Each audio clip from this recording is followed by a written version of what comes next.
Hi, it's Steve. Today we'd like to show you how to change the timer motor on your washer, and it's a really easy job. All we're going to need is a number 2 Phillips screwdriver, a small flat blade screwdriver, a 5/16 nut driver, and maybe a pair of needle nose pliers.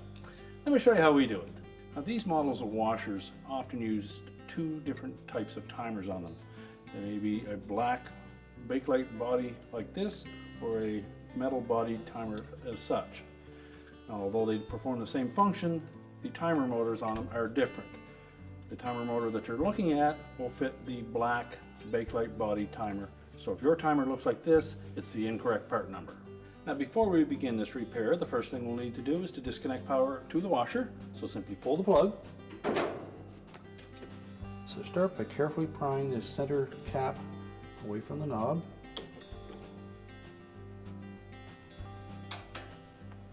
Then locate this little spring clip and just pull it away from the shaft.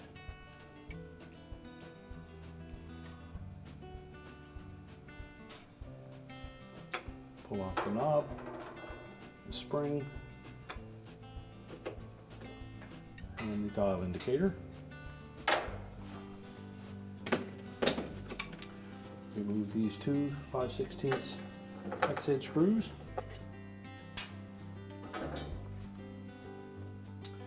And now we'll take a Phillips screwdriver, or if you have a number 2 posi drive screwdriver, we're going to locate the two screws that are closest to the center on the top of the console and remove those. Then we can just lift that console slightly and tilt it forward. That will give us access to the timer motor. So we'll begin by removing the two screws.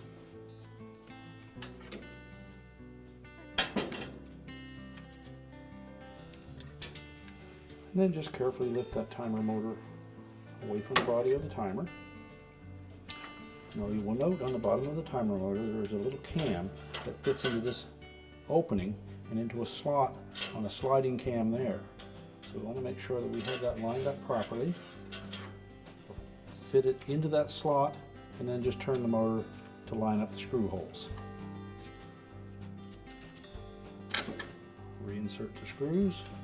Now we can remove the wires from the old timer motor, and if you've done that previously, they are actually marked on the timer body. So there will be an indication beside each terminal that says TM, which stands for timer motor. So you can plug those back on, make sure they're nice and secure.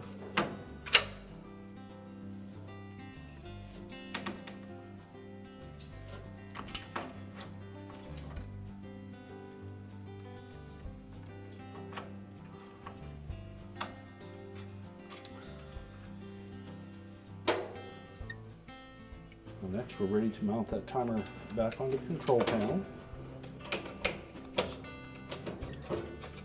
So we're holding that timer against the back of it. Take the mounting screw and just get that started. Line up the second one.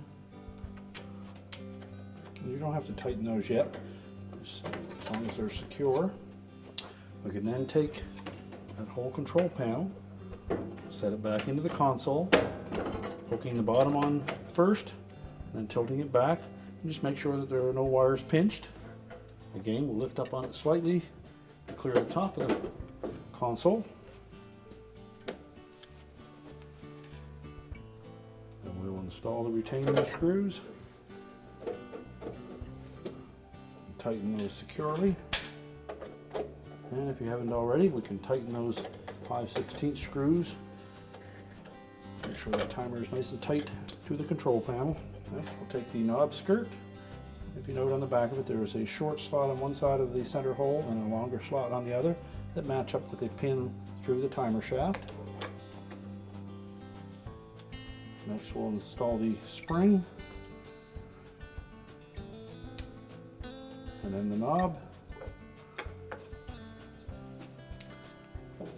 And then we'll insert that little retaining clip. Make sure that's in that little groove on the timer shaft. Line up the 4 tabs on the cap with the 4 slots in the timer knob. Snap it in place. We're now ready to reconnect the power, and our repair is complete.